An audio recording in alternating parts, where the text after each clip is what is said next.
এই মেয়েটি যখন বসে তখন তার কাপড় ফেটে যায়। সে তার সোয়েটার খুলে সেটা ঢেকে রাখে। এই মেয়েটি একটি ধনী ঘরে চাকরি করার জন্য এসেছে।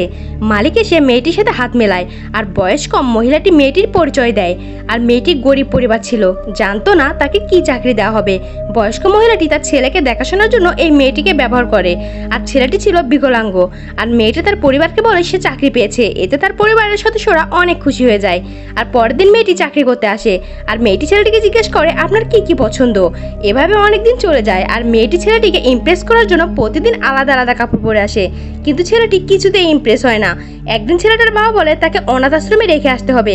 আর তখন ছেলেটির মা মানা করে, কারণ যে যেমনই হোক সে তাদের সন্তান। আর এই কথাগুলো পাশ থেকে মেয়েটি শুনে নেয়। আর এসব শুনে মেয়েটির অনেক খারাপ লাগে। সে ছেলেটির কাছে চলে আসে এবং দেখতে পায় ছেলেটি অনেক ভাঙচুর করছে। আর তারপর কি হলো সেটা জানতে হলে অবশ্যই কমেন্ট বক্সে পার্ট 2 লিখুন।